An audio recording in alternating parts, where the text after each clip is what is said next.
আসলে আমি পড়তে স্বাধীনতা দিছি। আমি আমার মেয়েকে একদম ক্লাস 5 থেকে কখনো প্রশ্ন করি তুমি কি পড়লা, কি দিয়ে পরীক্ষা দিলা, কিন্তু অলওয়েজ রেজাল্টস ভালো। আমার ফ্যামিলি সবসময় নারী জাগরণকে সাপোর্ট করেছে, মানে পড়াশোনার ক্ষেত্রে কখনোই তারা বাধা দেওয়ার কথা চিন্তাও করে। ব্যক্তিগত জীবনও সামলাবে, পড়ালেখাও করবে, ক্যারিয়ারও সামলাবে, এটাই তো করা উচিত। একজন মেয়ের কেন, একজন মানুষের অবশ্যই অলরাউন্ডার হওয়ার চেষ্টা করা উচিত। কেন জাস্ট একটা দিকে তারা বসে থাকে? যে রাধে সে চুলো বাঁধে। আমি যদি আমার ব্যক্তি জীবন সামলাতে পারি, আমার ঘর সামলাতে পারি, অবশ্যই আমি ক্যারিয়ার সামলাতে পারবো, আমার কর্মক্ষেত্র সামলাতে পারবো, আমার দায়িত্ব সামলাতে পারবো। আমি আজকের এই দিনের জন্য যদি আমি আমার পরিবারের কাউকে একান্তভাবেই ধন্যবাদ জানাই বা এই অবদানের জন্য কৃতজ্ঞতা জানাই, তাহলে সেটা হবে আমার মা, because she is the pillar of my success.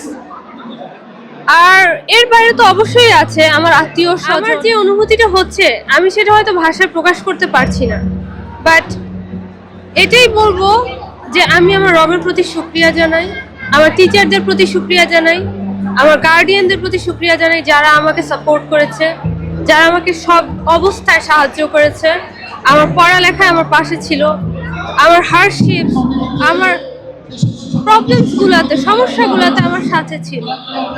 তো আমি তাদের প্রতি কৃতজ্ঞ।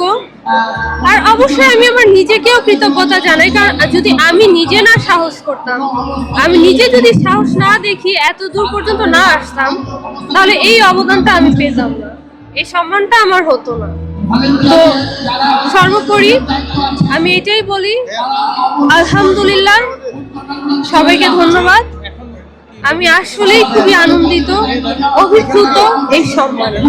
আপাতত আমার পরিকল্পনা রয়েছে, আমি ইনশাল্লাহ বিসিএস এ অ্যাপ্লাই করছি, ক্যাডার হওয়ার চেষ্টা করছি। যদি হয়ে যায় আলহামদুলিল্লাহ, না হলে বারবার চেষ্টা করব।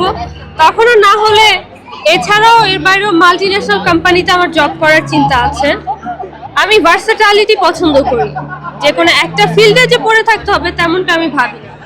আমি ভ্যারিয়াস ফিল্ডস এক্সপ্লোর করতে পছন্দ করি। সো যেহেতু আমি ফিনান্সে মেজর করেছি, ওই ফিল্ডটাতে আমি কাজ করব। আর এর বাইরেও যদি অন্য কোনো সুযোগ সুবিধা পাই বা চান্স আসছে আমার জন্য, আমার যোগ্যতা অনুযায়ী, অবশ্যই আমি সেগুলো টেক অফ করব। আমি যখন কলেজে পড়তাম তখন আমার এক শিক্ষক আমাকে বলেছিল, অলওয়েজ ড্রিম বিগ, কখনো নিচের দিকে তাকাবে না, সবসময় উঁচুর দিকে তাকাবে। তো যখন কেউ এই ধরনের সম্মান পেতে চায়, অবশ্যই তাকে স্বপ্ন অনুযায়ী কাজ করতে হবে, পড়ালেখা করতে হবে। এখন আমি যদি পড়ালেখা না করি, আমার টিচারই জাস্ট এফোর্ট দিল, বাট আমি কিছুই করলাম না, আমি সারাদিন ঘুরে বেড়ালাম, বই দেখলাম না, আমার মাথার মধ্যে আমি কিছু নিলাম না, কোনো জ্ঞান না, কিছু না, তাহলে নিশ্চয়ই এই সম্মান আমার জন্য না। ফারহানা চৌধুরী। আমি বিবিএ ডিপার্টমেন্টে পড়াশোনা করেছি, মেজর ফিনান্স। ভাষা নেই আসলে, আমি খুবই এক্সাইটেড। আমি যেটুকু আসলে তার চেয়ে অনেক বেশি সে, আমি তাকে আমি অন্তর থেকে মোবারক জানাই এবং আমি তার সমৃদ্ধি কামনা করি বাবা হিসেবে আসলে। তো আমি ইনশাল্লাহ আশা করি সে অনেক উপরে যাবে, এটা আমার প্রত্যাশা। পরিকল্পনা অনেকেই ছিল আসলে, আমার সবচেয়ে স্বপ্ন ছিল বিসিএসটা, তো বিসিএস গতবার দিয়েছিল সেফিলি, সো মনে করেন যে বাদ হওয়া দরকার হয়নি, এটা ইনশাল্লাহ আগামীতে আবার দিবে আশা করি। আসলে আমি পড়তে স্বাধীনতা দিছি। আমি আমার মেয়েকে একদম ক্লাস 5 থেকে কখনো প্রশ্ন করি তুমি কি পড়লা, কি দিয়ে পরীক্ষা দিলা, কিন্তু অলওয়েজ রেজাল্টস ভালো আসছে, রেজাল্টটা ভালো ছিল, খুব মানে হাই কোয়ালিটির রেজাল্ট ছিল। এটা আসলে মানে আশার চেয়ে প্রত্যাশার চেয়ে বেশি। বিয়ের বিষয়টা না, এমন করে চিন্তা আসলে আমি ওটা টোটাল ফ্রিডম আমার মেয়েকে আমি দিয়ে দিচ্ছি, যে তোমার যেভাবে ভালো যে ইচ্ছা হয় যখনই বলবা তখনই, তার আগে নয়। সে বললো আমি লেখাপড়া শেষ করতে হবে, তোমাকে জানাবো আমি। হ্যাঁ, আমি কনফার্ম করে দিচ্ছি তাকে, তো তুমি ঠিক আছে, তোমারটা তুমি রাখো, আমি তোমাকে সাপোর্ট দিব।